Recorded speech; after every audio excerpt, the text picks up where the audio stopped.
Hello, and welcome to another edition of Schaefer Sports Talk.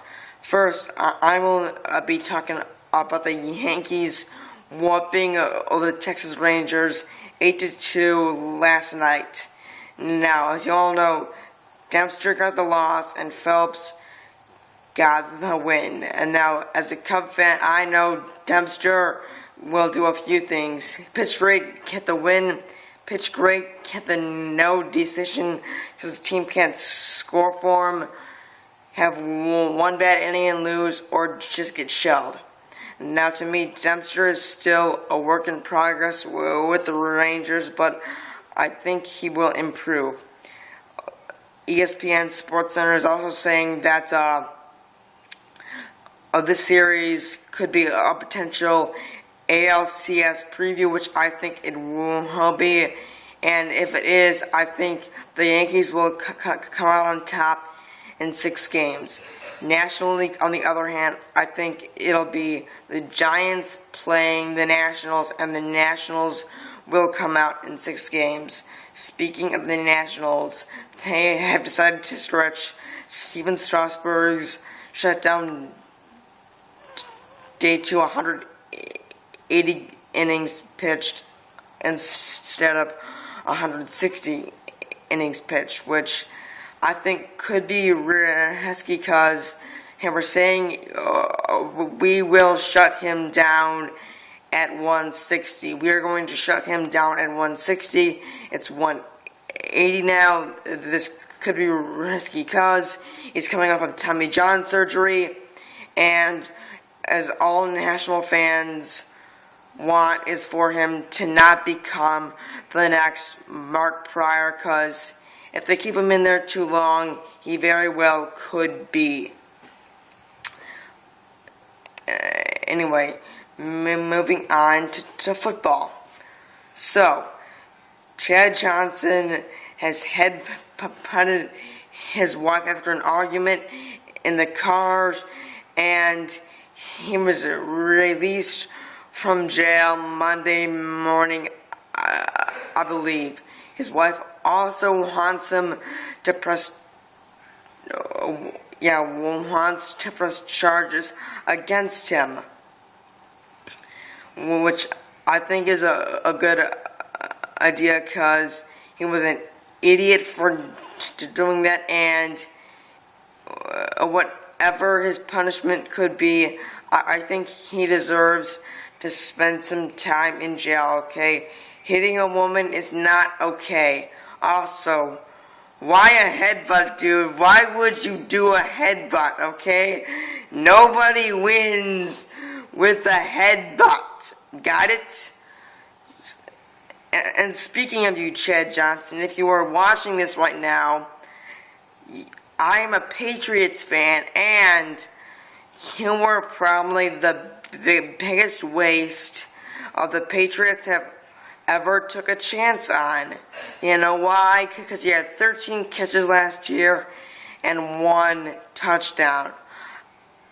When I found out you were traded to the Patriots, I was so excited that Brady would have a good wideout to throw to, and that you could really help him take him to a Super Bowl, which you did not, by the way. That was all guys like Brady and Gronkowski and Hernandez, Welker, Branch, Belichick. You did nothing that year, okay? 13 catches, 1 touchdown isn't good enough for me.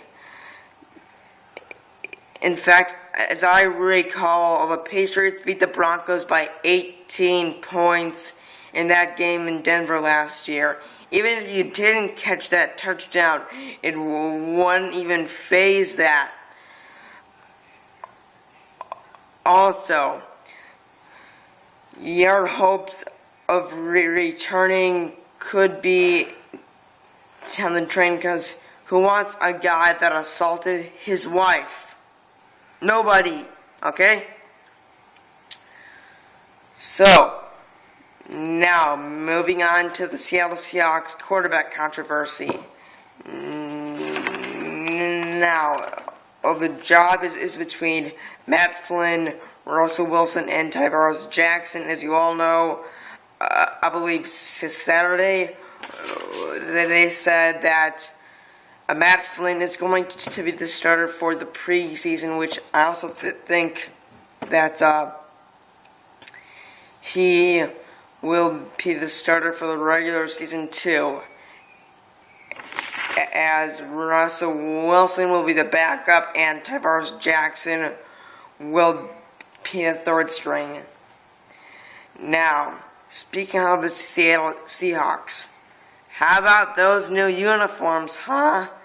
Man, those are some ugly things. They look like a freaking arena team, and that's just not good, okay? I think an NFL should look, an NFL team should look like an NFL team, not an arena team.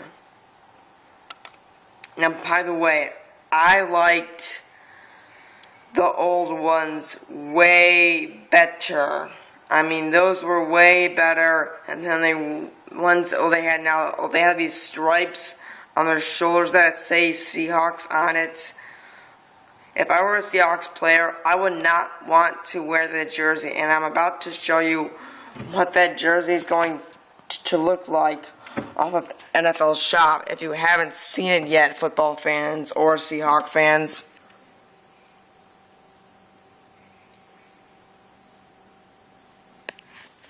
See, that is what Marshawn Lynch is going to be wearing this week. But enough about those hideous uniforms.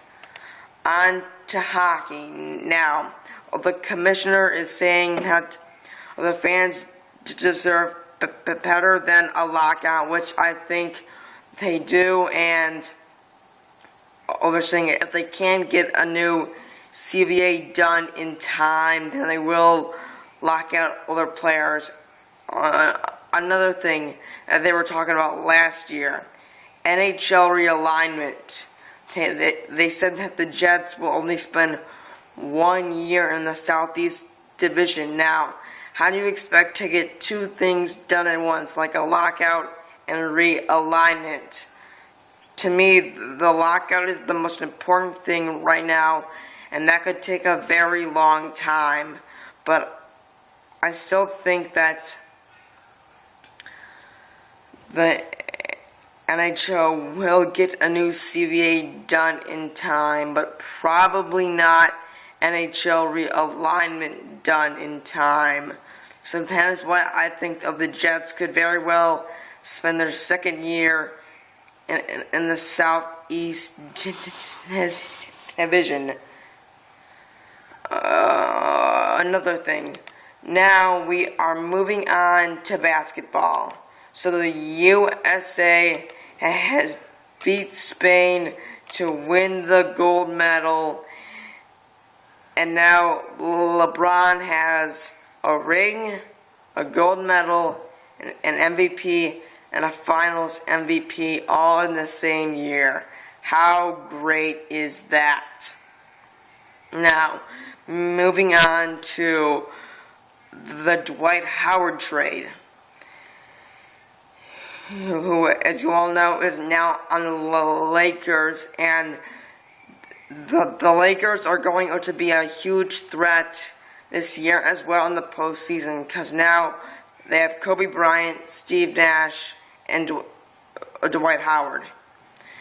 But I think that OKC, Oklahoma City Thunder, is still the team to beat in the Western Conference, but the LA Lakers are going to be a close number two.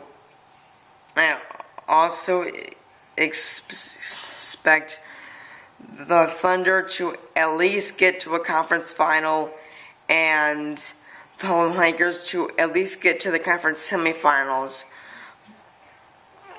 But of the championship, you may be asking, I still think it's going to be the Heat, because they got Ray Allen in the offseason. That pretty much makes this team unbeatable. They got LeBron, Wade, Bosh, and Ray Allen now. So my early prediction for the NBA season is that the Heat will be the Thunder again this year. And right now, it's going to stay as it is until I see more things happening this coming season. And I will see you guys next week. If you don't know my name yet, it's right up above my head right there. In case you forgot, I'm Ben Schaefer. I will see you next week again. And I'm going to go now. And by the way, this is my last episode before I start school. But I will still keep making videos for you every Tuesday. So again, I'm going to see you next week. Bye.